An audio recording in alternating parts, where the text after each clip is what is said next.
नमस्कार साथियों, स्वागत है द ड्रीम पॉइंट के डिजिटल यूट्यूब चैनल पर।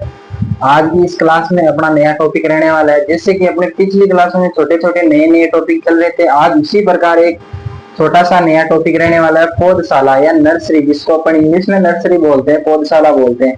जिसकी अगर हम बात करें तो पौधशाला क्या होती है, जहाँ सूक्ष्म सूक्ष्म बीज होते हैं, जो छोटे छोटे जैसे छोटे छोटे एकदम बारीक बीज होते हैं ना, उनको सघन रूप से उगाकर खेती की जाती है। खेती मतलब छोटे छोटे पौधे तैयार किए जाते हैं, फिर उसको ना उखाड़ कर खेत में लगाया जाता है, तो उसको बोलते हैं पौधशाला या नर्सरी। उसके बारे में बात करेंगे। अपन देखते हैं वर्षा ऋतु शुरू होती है जब हाईवे की तरफ या मार्केट के अंदर छोटी छोटी नर्सरियां खोली जाती है, जहां पर फल वृक्ष के पौधे, अन्य फूल वगैरह सब्जी पौधे, सब्जियों की भी नर्सरी तैयार की जाती है। उसी प्रकार अपन नर्सरी के बारे में जानकारी प्राप्त करेंगे, कैसे कैसे नर्सरी का प्रबंधन किया जाता है, कैसे उसको रोग मुक्त रखा जाता है, कैसे उसकी क्यारियां बनाई जाती है, क्या उसकी क्यारियों का आकार होने वाला है, इसके बारे में जानकारी प्राप्त करेंगे।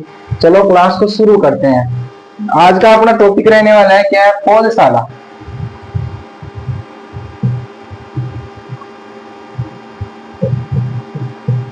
आज का टॉपिक है पौधशाला। पौधशाला की मैं बात करूं तो पौधशाला क्या है, वह क्षेत्र जहाँ आंशिक छाया यानी थोड़ी बहुत छाया हो, थोड़ी बहुत धूप हो, क्योंकि पौधों को धूप भी जरूरी है और छांव भी जरूरी है। और बात करूं मैं जलाक्रांति या सेम की समस्या से मुक्त होनी चाहिए। जहाँ नर्सरी कहाँ तैयार करते हैं, जहाँ की मृदा अधिक उर्वर हो, जहाँ की मृदा अधिक उर्वर हो। मृदा का पीएच कितना होना चाहिए, मृदा के पीएच की अगर मैं बात करूं तो पीएच होना चाहिए 6.5 से 7.5%, यानी उदासीन पीएच की होनी चाहिए। मृदा कैसी होनी चाहिए, बलुई दोमट मृदा होनी चाहिए। तो चलो यहाँ मैं बात करता हूं, वह क्षेत्र जहां आंशिक छाया की व्यवस्था,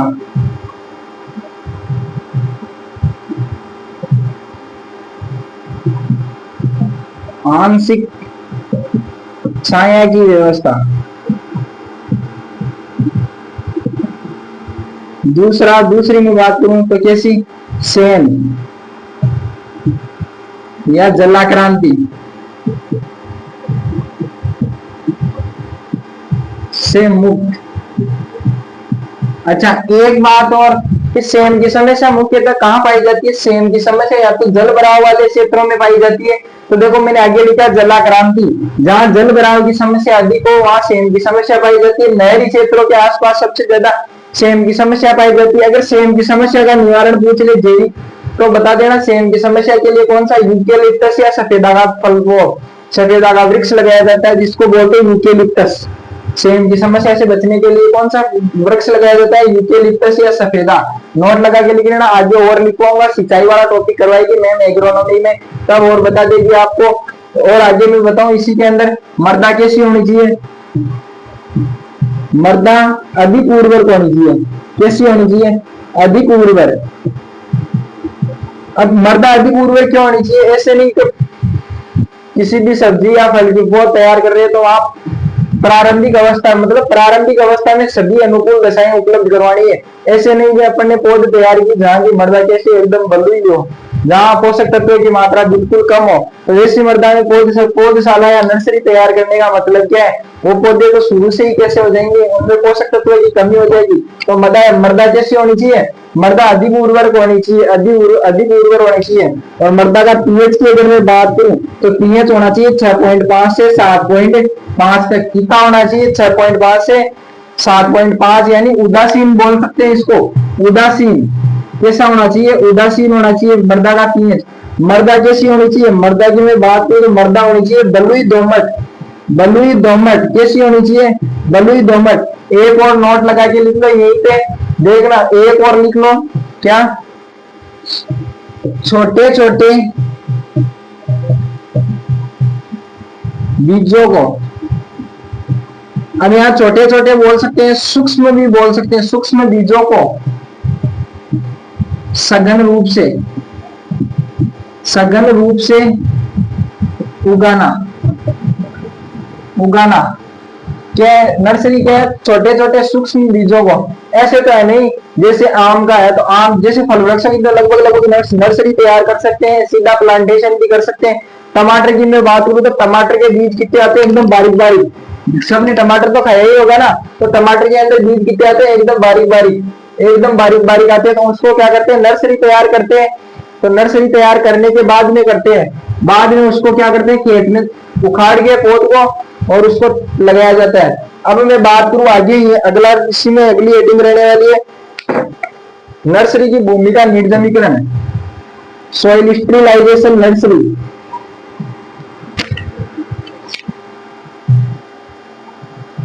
नर्सरी के लिए आंशिक छाया की व्यवस्था होनी चाहिए, जल की समस्या, जलाक्रांति या सेम की समस्या से मुक्त होनी चाहिए। पीएच कितना होना चाहिए, 6.5 से 7.5 होना चाहिए। और क्या था इसी के अंदर, मृदा जैसी होनी चाहिए, अधिक उर्वर होनी चाहिए, मृदा बलुई दोमट होनी चाहिए। अब मैं बात करूं नर्सरी की भूमिका निर्जमीकरण, नर्सरी की भूमिका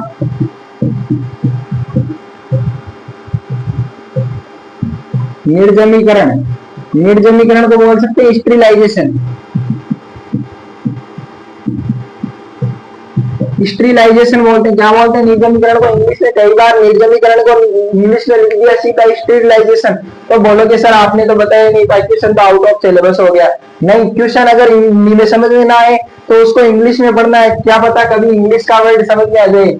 इंग्लिश का वर्ड जल्दी समझ में आता है क्योंकि इंग्लिश में सीधा सीधा लिखा हुआ मिल जाता है। इंग्लिश में तो, हिंदी में तो पता नहीं क्या लिखता है क्योंकि सीधा ट्रांसलेशन होता है और एग्जाम में लिखा हुआ भी आता है कि हिंदी का क्वेश्चन गलत टाइप होने पे या गलत लिखने पे, गलत ट्रांसलेशन पे इंग्लिश का ही मायने होगा। तो आपको क्या करना है, क्वेश्चन दोनों तरफ से पढ़ना है, हिंदी और इंग्लिश दोनों में। अब मैं बात करूं नर्सरी का निर्जमीकरण किस रसायन से किया जाता है, तो वो होता है कौन सा, एक तो फॉर्मेलिन होता है, फॉर्मेलिन या फॉर्मेल्डिहाइड।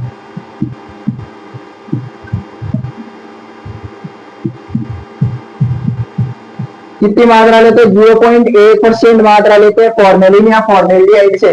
क्या करते हैं, घोल बनाकर करते हैं, कैसे, 0.1% मात्रा का घोल फॉर्मेलिन और फॉर्मेल्डिहाइड का घोल लेंगे, उसको मृदा को उपचारित करेंगे, निर्जमीकृत करते हैं, स्टेरिलाइजेशन मृदा में छिड़काव करते हैं। अब मैं बात करूं नर्सरी का प्रमुख रोग,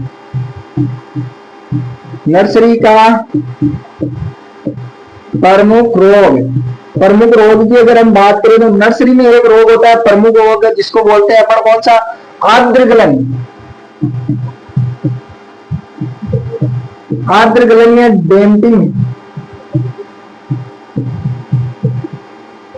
डैम्पिंग ऑफ, क्या बोलते हैं, आर्द्रगलन या डैम्पिंग ऑफ, जो किसके द्वारा होता है, कवक द्वारा होता है।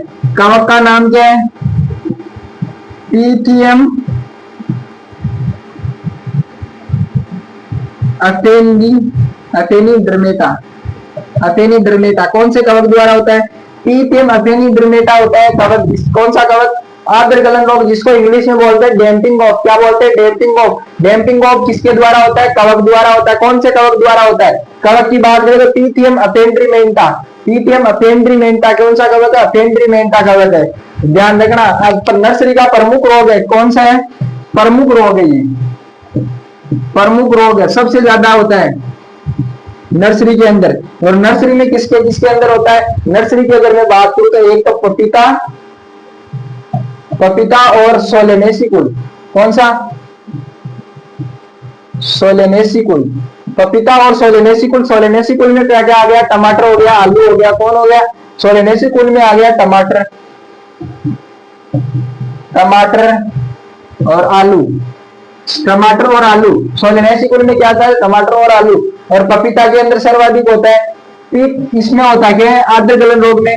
ये फल वृक्ष है या पौधा है, टमाटर का पौधा मान लो, ये वाला दिखने में लग तो नहीं रहा है लेकिन अपने को तो मानना है, ये धरातल है जहां से अधिक पानी की समस्या होगी। तभी तो देखो अपन ने पीछे बोला था जलाक्रांति या सेम की समस्या से मुक्त होना चाहिए। अगर इसके अंदर पानी भर गया नर्सरी के अंदर, पपीता की नर्सरी के अंदर, तो यहाँ से ना ये जो कवक है ना, यहाँ से पौधे को जलाकर सड़ाकर खराब कर देगा, पौधा खराब हो जाएगा, नष्ट हो जाएगा। पीथियम अथेनिड्रमेटा नामक कवक होता है जो कहां से पौधे को, यहाँ से धरातल के जस्ट ऊपर से क्या करता है, इसको नष्ट कर देता है, पौधे को गलाकर सड़ाकर बेकार कर देता है।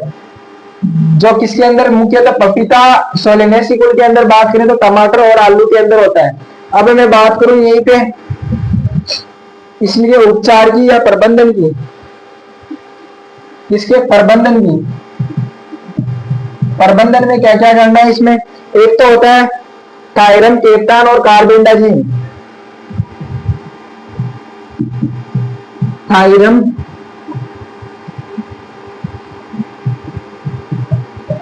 केप्टान, एक होता है कार्बेंडा,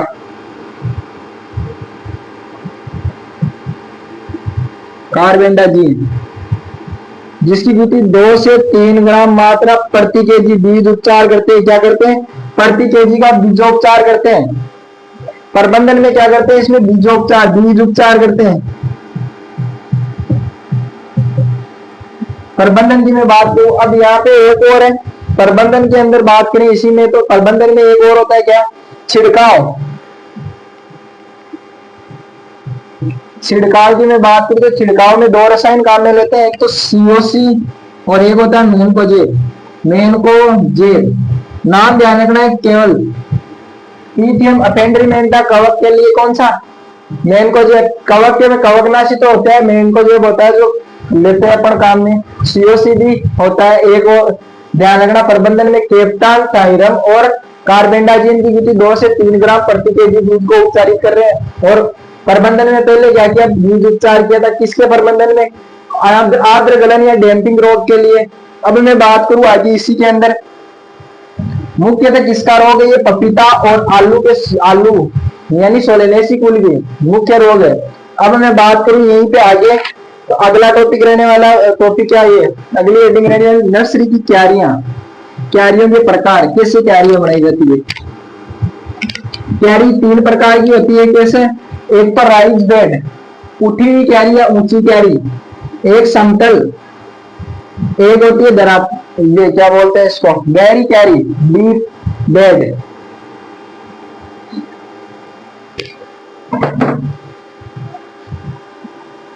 हेडिंग रहने वाली क्यारी का प्रकार।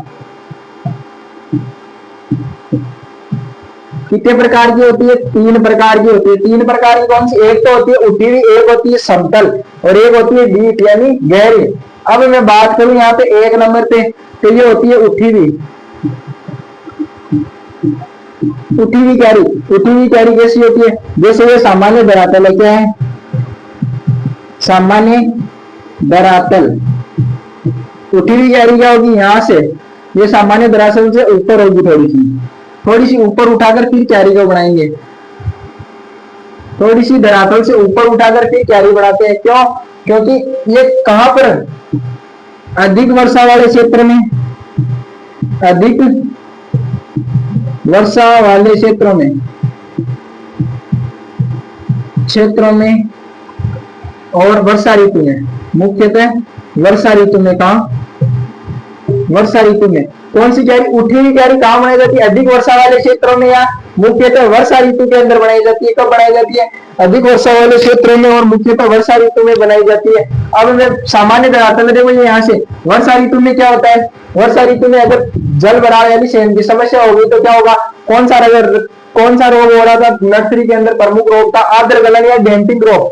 डैम्पिंग ऑफ रोग होता है जो किसके द्वारा? पीटीएम अपेंड्रीमेंटा नामक कवक होता है जो फैला रहा था। अब ध्यान रखना, इतनी बार बोला है क्लास में, जहां भी बैठे हो साथ साथ में बोलते जाओ ताकि याद हो जाए।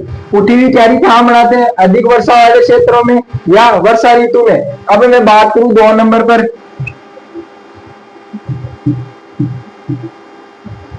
इसको बोलते हैं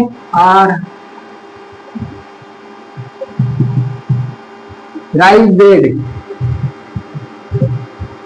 क्या बोलते हैं? Rice bed. उठी हुई क्यारी को बोलते हैं राइस। जैसे सूरज सुबह उदय होता है तो क्या बोलते हैं? सनराइज, जैसे राइस बेड बोलते हैं। अब बोलते हैं अगली है समतल क्यारी। समतल क्यारी इसको बोलते हैं फ्लैट बेड। फ्लैट बेड की मैं बात करूं तो यह सामान्य धरातल है, इसी के ऊपर जस्ट सामान्य धरातल के ऊपर ही बना दी। क्या करना है? सामान्य धरातल के ऊपर ही बना रहा है। तो ये कहां बनाई जाती है? सामान्य वर्षा वालों में, सामान्य वर्षा वाले क्षेत्र में, मुख्यतः ग्रीष्म ऋतु में, ग्रीष्म ऋतु में कहा, कौन सी ऋतु में? ग्रीष्म ऋतु में। कहाँ बनेगा ये? समतल बेड या फ्लैट बेड, सॉरी समतल क्यारी या फ्लैट बेड, जो कहाँ बनाई जाती है? सामान्य वर्षा वाले क्षेत्रों में जहां वर्षा कम होती है, चलो वहां तो चल जाता है। बाकी और कहा? ग्रीष्म ऋतु में। ग्रीष्म ऋतु में क्या होता है? वर्षा तो होती नहीं, जल भराव की समस्या होगी नहीं, तो अपन समतल क्यारी बना सकते हैं। अब मैं बात करूं यहाँ पर 3 नंबर पर गहरी क्यारी। गहरी क्यारी, गहरी क्यारी की बात करें तो ये होती है deep bed. Deep bed, deep bed की बात करूं तो ये कैसा होता है? ये सामान्य धरातल है। क्या है? सामान्य धरातल। और इसमें क्यारी कैसे बनाएंगे? ऐसे अंदर, अंदर की तरफ, जो मुख्यतः कहाँ बनाई जाती है? शीतोष्ण जलवायु, शीतोष्ण क्षेत्र में। और वो ऋतु की अगर मैं बात करूं तो कौन सी ऋतु? शीत ऋतु में। शीत ऋतु में। अब शीत ऋतु में डीप बेड या क्या बोलते हैं इसको?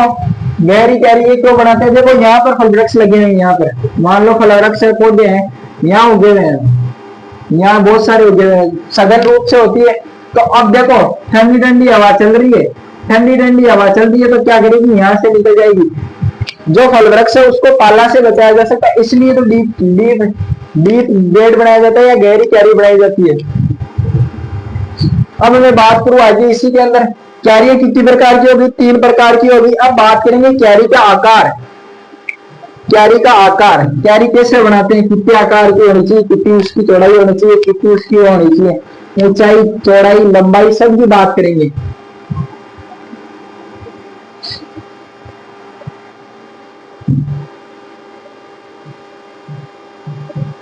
क्यारी का आकार क्या है? क्यारी का आकार, क्यारी के आकार की मैं बात करूं तो आकार इसका होता है लंबाई, चौड़ाई और ऊंचाई। क्या होता है? लंबाई,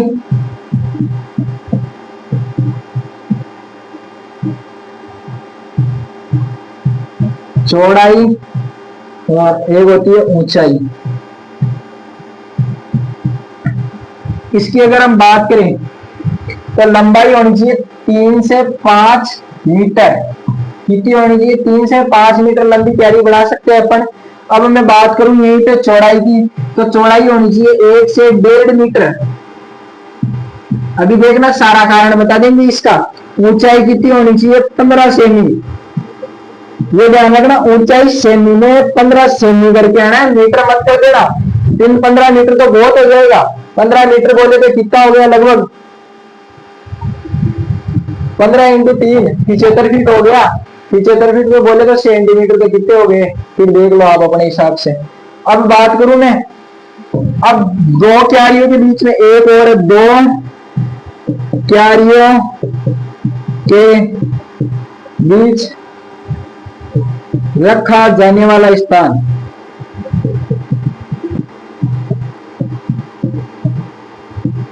जो होना चाहिए कितना? 30 सेमी। कितना होना चाहिए? 30 सेमी। क्यारी कैसे बनाते हैं अपन? जैसे ये सामान्य धरातल है, यहां से लेकर ऐसे, ये हो गई अपनी क्यारी। ये सामान्य धरातल में कितनी? 15 सेमी। तो कितनी हो गई ऊपर? इसकी ये चौड़ाई है, चौड़ाई कितनी हो गई? 1 से 1.5 मीटर और लंबाई 3 से 5 मीटर। कितनी हो गई? 3 से 5 मीटर। अब देखना यहाँ क्यारी है, अब जो यहां से दूसरी क्यारी बनाएंगे ना अपन, यहां से, तो बीच में मेड तो बनानी पड़ेगी। मेड बनाएंगे तो इसमें जो ये जगह छोड़ रहे ना, ये कितनी छोड़नी है? ये जो देखो मेड बना दी मैंने मार्कर की सहायता से। हाँ, मेड तो बनानी है ही ना। वरना इस क्यारी के पौधे उसमें चले जाएंगे, उसके इसमें आ जाएंगे। तो क्या करेंगे, यहाँ कितना 30 सेंटीमीटर। ऐसा क्यों करते हैं, देखो यहाँ भी 30 सेंटीमीटर जगह थी, यहाँ भी 30 सेंटीमीटर, यहाँ भी 30 जगह सेंटीमीटर, ये कितना 1.5 मीटर है, 1 से 1.5 मीटर। यहाँ बैठ गए अपन, यहाँ बैठ के यहाँ से नर्सरी में से खरपतवार। खरपतवार क्या होते हैं, वे अवांछित पौधे जो फसल को लाभ के स्थान पर हानि पहुंचाते हैं, तो उसको क्या बोलते हैं, खरपतवार बोलते हैं अपन। खरपतवार की अगर मैं बात, खरपतवार की तो एग्रोनॉमी में बात करेंगे अपन। अब देखो यहाँ बैठ के नर्सरी में खरपतवार हो गए, तो खरपतवार को उखाड़ने के लिए यहाँ बैठ के, यहाँ से देखो इधर से इतनी दूर अपना हाथ पहुंचा, इतनी दूर के खरपतवार उखाड़ दिए, यहाँ बैठे इधर से इतना पूरा खरपतवार, तो लगभग देखो 1 से 1.5 मीटर तक अपना हाथ फैल जाता है। हाथ फैल, जहां तक हाथ फैलता है वहां तक के अपन पौधे उखाड़ देते हैं। ऐसा क्यों करते हैं, यहाँ देखो ये जो स्थान छोड़ते हैं वहां पर ही क्यों बैठते हैं। नर्सरी में क्या होता है, सघन खेती होती है, सघन खेती होती है, तो उसमें क्या करते हैं, अगर बीच में पेड़ रखा तो काफी सारे पौधों का नुकसान हो जाएगा। इसीलिए तो देखो ये साइड में स्थान छोड़ते हैं और वहां पे क्यारी के बेड पे बैठ गए और खरपतवारों को उखाड़ा जाता है। समझ में आया। अब मैं बात करूं आगे, नर्सरी का क्षेत्रफल। अलग अलग फल सब्जियों के लिए नर्सरी का क्षेत्रफल होता है, जिसकी ट्रिक है TDMGO। ट्रिक है TDMGO। नर्सरी का क्षेत्रफल, नर्सरी का क्षेत्रफल, पहले लिखो ट्रिक TDMGO। अब T यानी टमाटर, देखना, B यानी बैंगन, M यानी मिर्च, G यानी गोभी वर्गीय,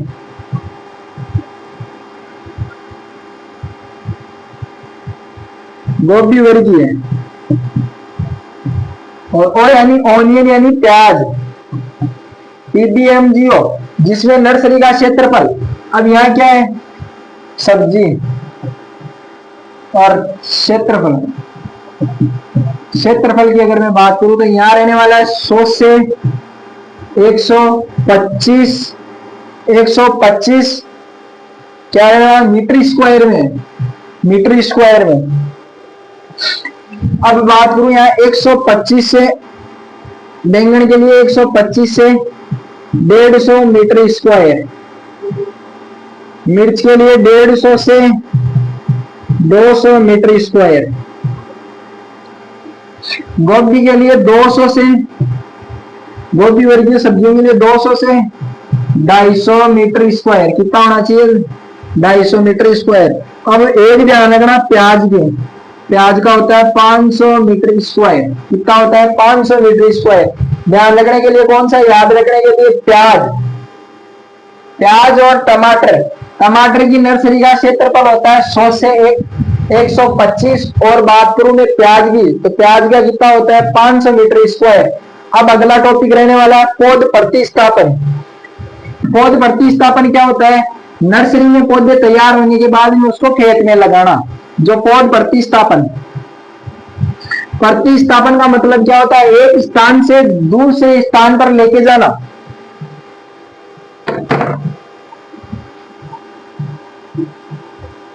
पौध प्रतिस्थापन,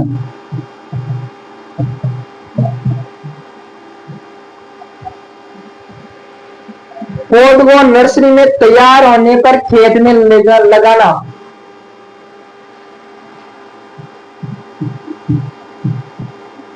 पौध नर्सरी में तैयार होने पर खेत में लगाने की क्रिया, लगाने की क्रिया क्या होती है, पौध प्रतिस्थापन कहलाती है। पौध प्रतिस्थापन कब किया जाता है, फूलों में कब किया जाता है। फूलों की अगर मैं बात करूं, फूल की 3 से 4 सप्ताह, कब फूल में 3 से 4 सप्ताह में किया जाता है।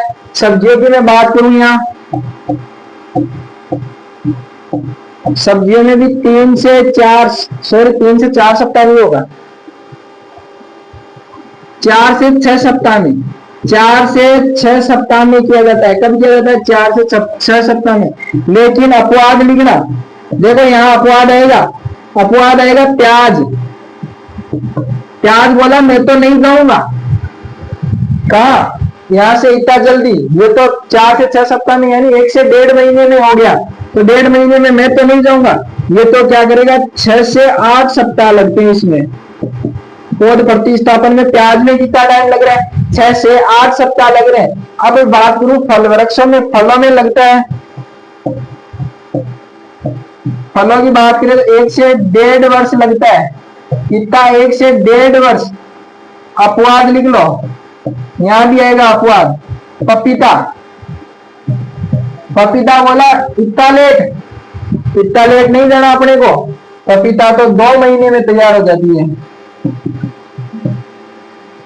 या कितनी 2 महीने में पपीता की पौध तैयार हो जाती है, तो प्रतिस्थापन के लिए हो जाती है। अब मैं बात करूं, देखो ये कम समय में तैयार हो रही है, कौन सी? कौन सी? फूल व सब्जी। तो अपन ऐसा बोल सकते हैं, फूल व सब्जियों की पौध को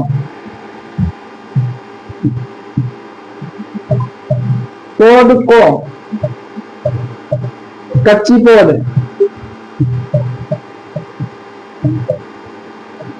कच्ची पौध कहते हैं। और इसको क्या बोलते हैं? फल वृक्ष की पौध को, फल वृक्ष की पौध को क्या बोलते हैं? पक्की पौध बोलते हैं, पक्की पौध। कच्ची पौध कैसे होगी? ये कम समय में तैयार हो रही है। देखो फूलों की पौध तो 3 से 4 सप्ताह में, और सब्जियों की 4 से 6 सप्ताह में हो जाती है। प्याज की कितनी हो रही है, ध्यान रखने के लिए। फिर प्याज की नर्सरी का क्षेत्रफल कितना था? 500 मीटर स्क्वायर। और यहाँ भी देखो प्याज को याद रखना है, तो प्याज में कितने? 6 से 8 सप्ताह लग रहा है। अब देखो फल वृक्षों में क्या हो रहा है? फल वृक्षों में बात करें अपन, ये फल वृक्षों में 1 से 1.5 वर्ष में हो रही है, तो यहाँ कितना? पपीता की पौध कितने? 2 महीने में तैयार हो गई। अब बात करें अगले टॉपिक के बारे में, पौध रोपण का समय।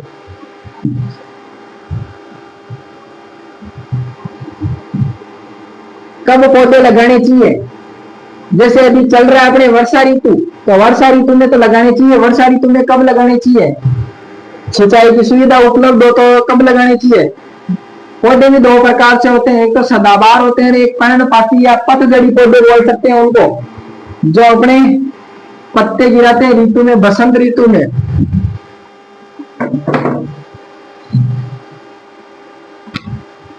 पौधरोपण का समय, टॉपिक रहने वाला पौधरोपण का समय। पौधरोपण में बात करूं, सामान्य सदाबहार, सामान्य सदाबहार पौधे, इनको कब लगाना चाहिए? जून जुलाई या वर्षा ऋतु में। जून जुलाई, क्वेश्चन में लिख सकते हैं वर्षा ऋतु। लेकिन एक ट्विस्ट है यहां, लेकिन सिंचाई की सुविधा उपलब्ध होने पर कब लगाते हैं? सिंचाई की सुविधा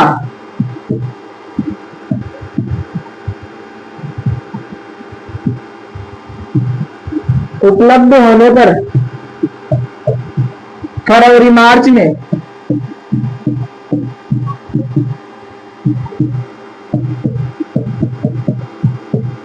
लगाते हैं। सिंचाई की सुविधा उपलब्ध है तो क्या करेंगे अपन? फरवरी मार्च में आराम से पौधे लगा सकते हैं, क्योंकि अपने पास सिंचाई जल की उपलब्धता है पौधों को पानी पिलाने के लिए। वर्षा ऋतु में इसलिए लगाते हैं भाई, अपने पास सिंचाई नहीं है तो सिंचाई के क्या, वर्षा ऋतु के अंदर पानी भगवान अपने आप देते हैं, वर्षा होती है तो वर्षा ऋतु में फल वृक्ष अच्छे लगते हैं इसीलिए। और सिंचाई की सुविधा उपलब्ध है तो हमारे पास में क्या करना है अपने को?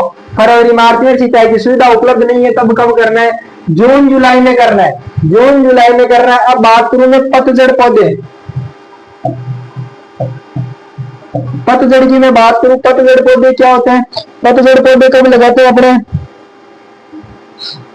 पतझड़ पौधे पतझड़ पौधे कब लगाते हैं? ये लगाते हैं फरवरी मार्च। फरवरी मार्च में कब? बसंत ऋतु। कौन सी ऋतु में लगाते हैं?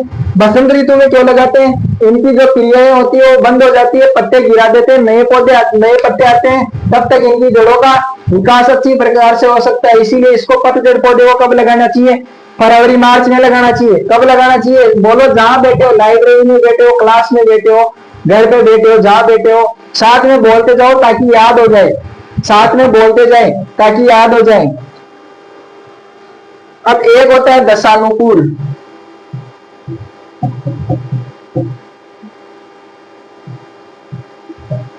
दशानुकूल जो क्या होता है? पौधरोपण से पूर्व, नर्सरी में पौधरोपण से पूर्व क्या होता है? दशानुकूल। पौधरोपण से पूर्व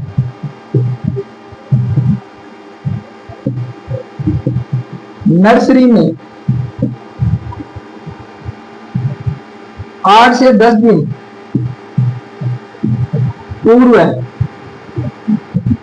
सिंचाई बंद कर देते हैं। सिंचाई बंद कर देते हैं। ऐसा क्यों करते हैं? ऐसा क्यों करते हैं? बाहर की जलवायु को सहनशील बनाने हेतु, बाहर की जलवायु के प्रति सहनशील बनाने के लिए क्यों करते हैं ऐसा? दशानुकूल क्या होता है? पौधरोपण से पूर्व नर्सरी में 8 से 10 दिन पूर्व सिंचाई बंद करते। ऐसा क्यों करते हैं? पौधे को सिंचाई नहीं देंगे, वो शुष्क जलवायु का है, तो उसको क्या करेंगे? शुष्क जलवायु के प्रति वो कैसा हो जाएगा? अनुकूल हो जाएगा, दशानुकूल। उसकी दशा कैसी हो जाएगी? बाह्य मौसम के प्रति अनुकूल हो जाएगी। इसीलिए अपन सिंचाई बंद कर रहे थे। अब मैं बात करूं यहाँ पे अगले टॉपिक की। एक होती है प्रोट्रे। प्रोट्रे क्या होती है? जिसमें अपन क्या करते हैं? एक छोटी सी ट्रे होती है जिसमें खांचे बने होते हैं, नर्सरी तैयार करते हैं। किसी भी फल वृक्ष सब्जी किसी की भी नर्सरी तैयार कर सकते हैं, जिसको बोलते हैं प्रोट्रे।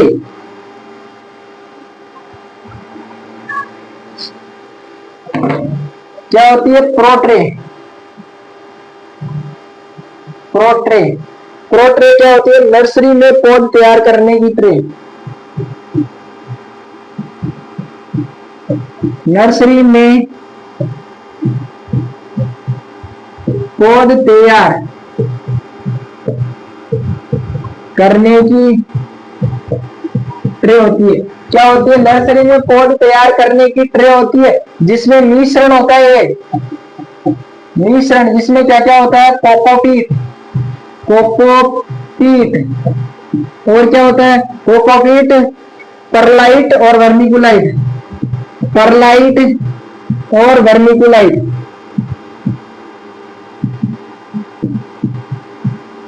ये क्या है? परलाइट और वर्मिकुलाइट ये खनिज होते हैं जो अपन कहाँ सोइल साइंस में पढ़ने वाले हैं, एग्रोनॉमी में पढ़ेंगे परलाइट और वर्मिकुलाइट के बारे में। तो अब मैं बात करूं कोकोपीट में, इसका मिश्रण का अनुपात क्या होना है? 3:1:1 होता है। अब बात करें यहाँ पर किसके? वर्मिकुलाइट क्यों लिया जाता है? तो वर्मिकुलाइट की क्या होती है? यहाँ बात करूं तो घन आयन विनिमय क्षमता, घन आयन विनिमय क्षमता अधिक क्या होती है? धन आयन विनिमय क्षमता अधिक होती है और उदासीन प्रकृति का होता है। कैसा होता है? उदासीन प्रकृति का। अभी बात की थी अपन ने नर्सरी क्या होती है, तो नर्सरी का पीएच कितना था? नर्सरी का पीएच था उदासीन प्रकृति का होता है। कौन? वर्मिकुलाइट की बात करें, धन आयन विनिमय क्षमता इसकी अधिक होती है। केटाइन एक्सचेंजेबल कैपेसिटी कैसी होती है? इसकी होती है अधिक और उदासीन प्रकृति का होता है। इसीलिए तो वर्मिकुलाइट को ले रहे हैं। कोकोपीट क्या करता है? नमी को ज्यादा ऑब्जर्व करता है, यानी अवशोषित करता है, जिससे क्या नमी लंबे समय तक बनी रहती है पौधशाला में। तो प्रोट्रे के अंदर फल वृक्ष लगने की संभावना अधिक रहती है। अब मैं बात करूं इसी में आगे फल वृक्षों के लिए गड्ढे तैयार करना। फल वृक्षों के लिए गड्ढे तैयार करना। ये कब करते हैं अपन? फल वृक्ष लगाने के 1 महीने पूर्व गड्ढे फल वृक्ष के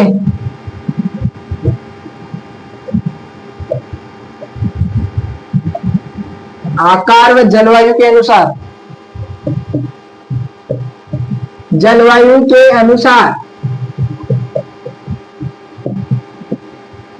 तैयार करते हैं। क्या करते हैं? आकार और जलवायु के अनुसार तैयार करते हैं। 1 महीने पूर्व, देखना ध्यान से देखना, 1 महीने पूर्व। ऐसा क्यों करते हैं? 1 महीने पूर्व धूप से सारे वो जो बैक्टीरिया कवक वगैरह होते हैं वो सब नष्ट हो जाते हैं। कुछ हानिकारक कीटों के, दीमक वगैरह के अंडे होते हैं वो नष्ट हो जाते हैं। इसलिए अपन 1 महीने पूर्व गड्ढे तैयार करते हैं। अब मैं बात करूं गड्ढों का आकार, कितने आकार के गड्ढे किस फल वृक्ष के लिए उपयुक्त होते हैं, तो वो बात करें गड्ढों का आकार। गड्ढों का आकार के आधार पर मुख्यतः फल वृक्ष 3 प्रकार के होते हैं। मेनली जैसे मोटा मोटी बात करने वाले हैं इसके बारे में, गड्ढों के आकार के बारे में। ज्यादा डीप तो अपन गड्ढों का आकार और R×T कहां पढ़ेंगे अपन? जब फल वृक्ष पोमोलॉजी शुरू करेंगे ना, उस टाइम पे। कहा? जब पोमोलॉजी शुरू करेंगे। गड्ढों का आकार, गड्ढों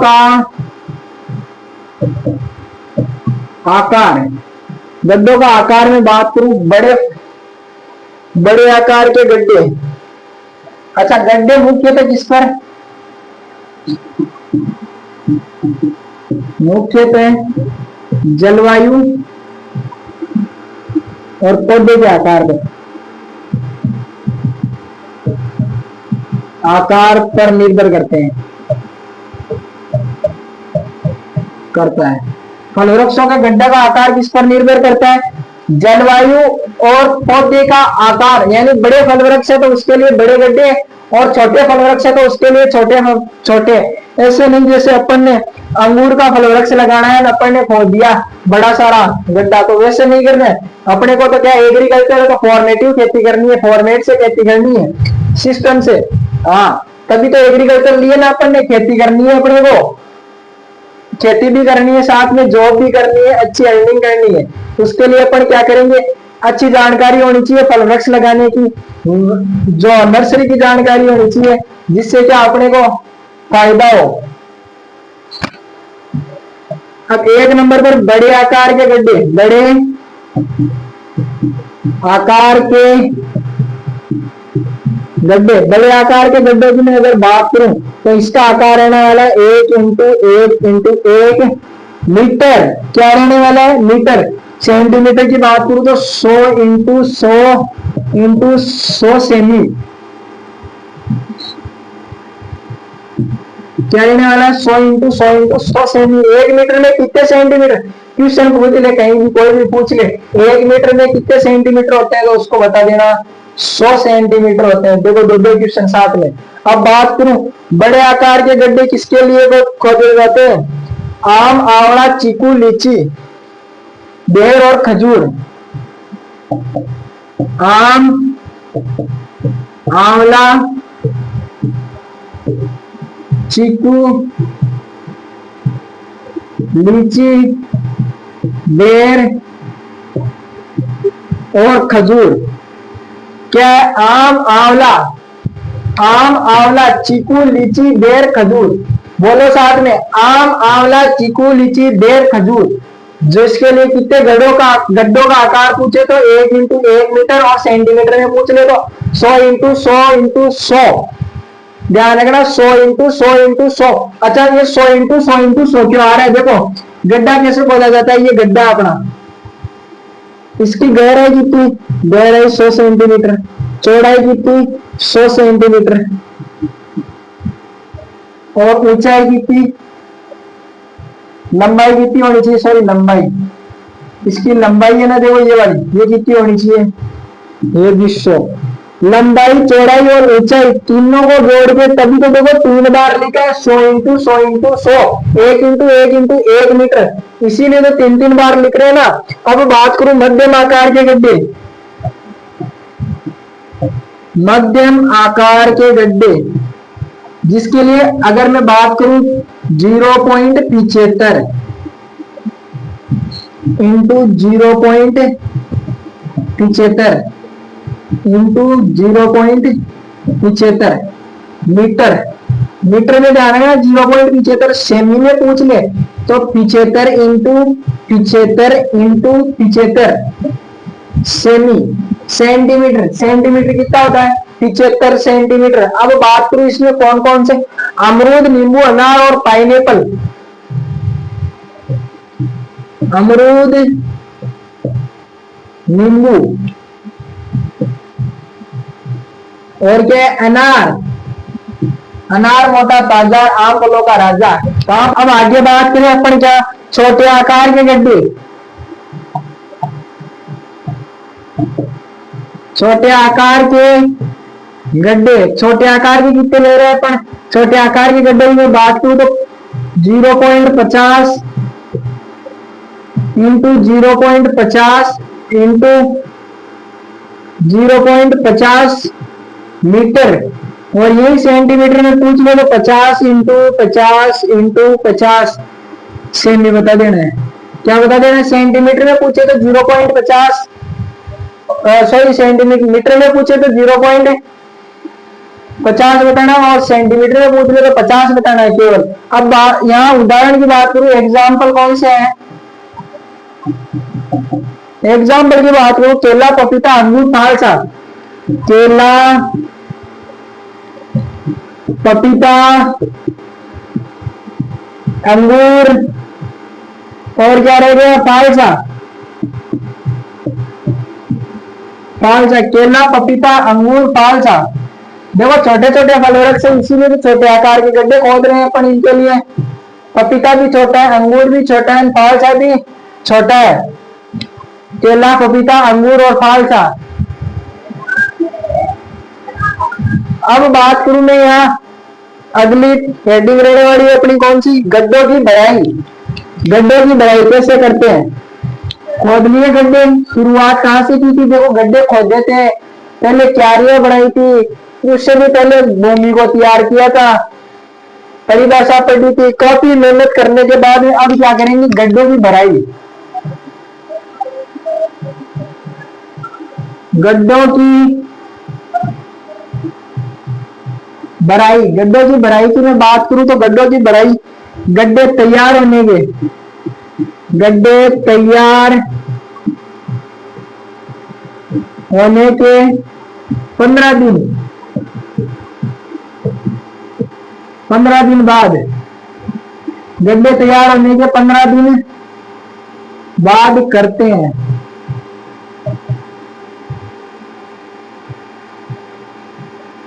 कब करते हैं, गड्ढे तैयार होने के 15 दिन बाद। गड्ढे कब तैयार कर रहे थे अपन, 1 महीने पूर्व।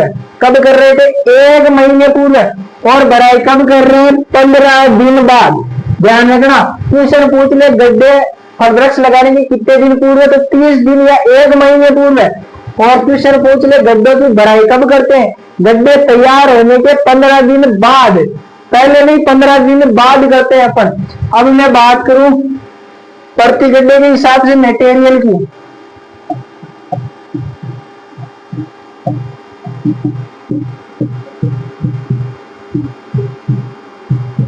प्रति गड्ढे के हिसाब से 15 से 20 केजी क्या करना है, 15 से 20 केजी गोबर की खाद, गोबर की खाद। और बात करूं मैं यहाँ 50 ग्राम क्यूनोल्फोस,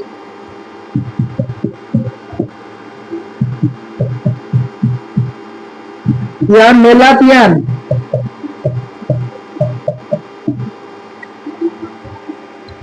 50 ग्राम क्यूनोल्फोस या मेलाथियन, 100 ग्राम एसएसपी, एसएसपी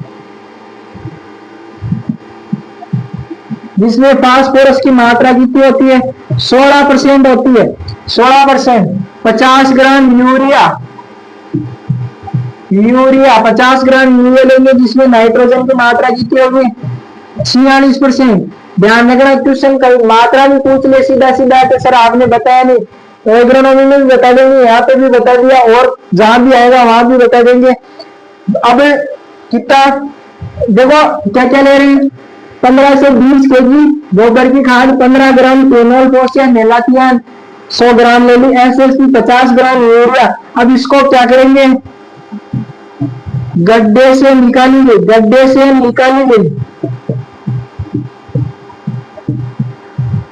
ऊपरी उपजाऊ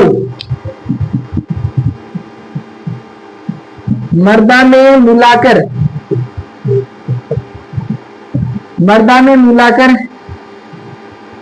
गड्ढे भर देते हैं।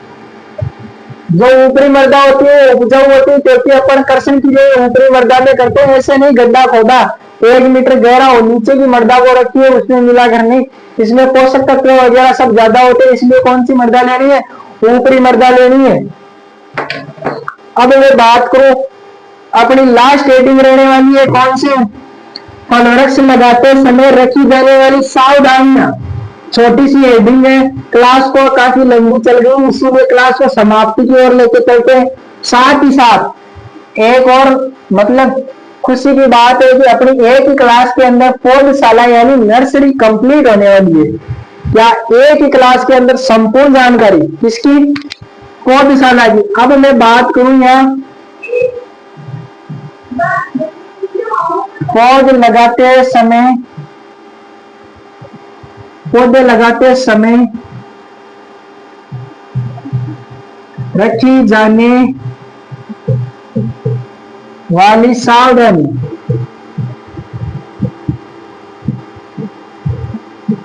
पौधे मुख्यतः कब लगाने चाहिए, सावधानी कैसे लगानी चाहिए, सावधानी क्यों पढ़ रहे, देखो कब से अपन पौधे के बारे में कितना कुछ पढ़ा है, तो उसको सावधानी पूर्वक पौधे लगाने चाहिए ना अपने को। तो एक नंबर पे लगा लो, पौधे शाम के समय, शाम के समय लगाने चाहिए। कब लगाने चाहिए, शाम के समय लगाने चाहिए पौधे। और मैं बात करूं यहाँ पर पौधे शाम के समय लगाने चाहिए, पौधे के शीर्ष भाग पर, पौधे के शीर्ष भाग पर 3 से 4 पत्तियां छोड़कर शेष सभी पत्तियों को, सभी पत्तियों को हटा देना चाहिए। क्या करना चाहिए, पौधे के शीर्ष भाग पर 3 से 4 पत्तियां छोड़नी है और शेष सभी पत्तियों को हटा देते हैं। ऐसा क्यों करते हैं, देखो 3 से 4 पत्तियां तो इसलिए आवश्यक है क्योंकि पौधा प्रकाश संश्लेषण के दौरान भोजन का निर्माण करता है। तो अब भोजन का निर्माण करेगा, ज्यादा पत्तियां हुई तो ज्यादा भोजन खर्च होगा और जड़ों के विकास में कम भोजन पहुंच पाएगा। इसलिए अपन क्या करेंगे, ऊपर की 3 से 4 पत्तियां छोड़ देंगे, ऊपरी भाग की छोड़नी है, ध्यान रखना नीचे की मत छोड़ देना पुरानी पत्तियां, वरना पौधा वृद्धि नहीं करेगा ऊपर से तोड़ने के बाद में। अब आगे मैं बात करूं 3 नंबर पे, तो 3 नंबर पे क्या है, पौधे लगाते समय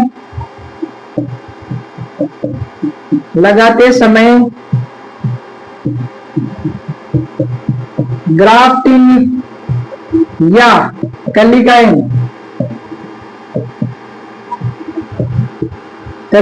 जोड़ दरअसल से कितना 20 से 25 सेंटीमीटर ऊपर रखते हैं, कितना रखते हैं, 20 से 25 सेंटीमीटर धरातल से ऊपर रखते हैं। क्यों रखते हैं, इसका कारण यह है कि भाई ग्राफ्टिंग जोड़ के अंदर जो टेप लगाई जाती है उसमें पानी पड़ जाने के कारण ग्राफ्टिंग सक्सेसफुल नहीं होती है, वो पौधा खराब हो जाता है, इसलिए उसको सामान्य धरातल से 20 से 25 सेंटीमीटर ऊपर रखा जाता है। अब बात करूं 4 नंबर पे, तो पौधे लगाते समय ग्राफ्टिंग या कलिकाइन जोड़ उत्तर पश्चिम, पश्चिम दिशा में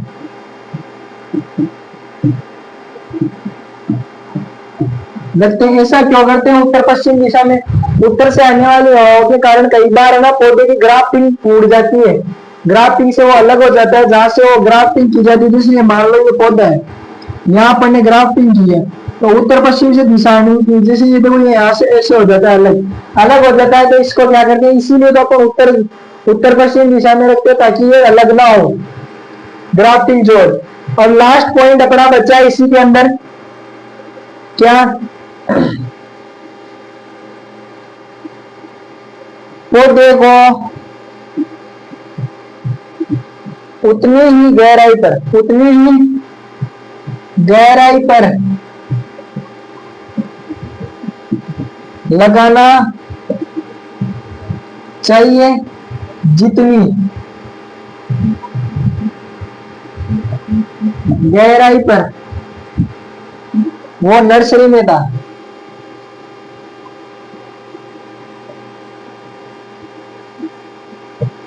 देखो पौधा अपन लेके आए जहां से नर्सरी से लेके आए, मान लो तो वहां जैसे मान लिया 1 फीट की गहराई पे था, तो अपन को उसको क्या करना है 1 फीट की गहराई पे ही लगाना है, ऐसा नहीं करना है।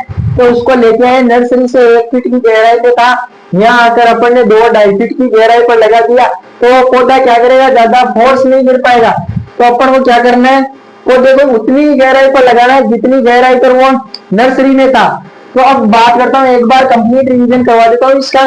तो पौधे कब लगाने चाहिए? शाम के समय लगाने चाहिए, 3 से 4 पत्तियां छोड़ देनी चाहिए ताकि जड़ों का विकास अच्छा होता है। और फिर ग्राफ्टिंग जोड़ कितना 20 से 25 सेंटीमीटर सामान्य धरातल से ऊपर होना चाहिए, उत्तर पश्चिम दिशा में होना चाहिए ग्राफ्टिंग जोड़। और पौधे को उतनी गहराई पर लगाना चाहिए जितनी गहराई पर वो होता है।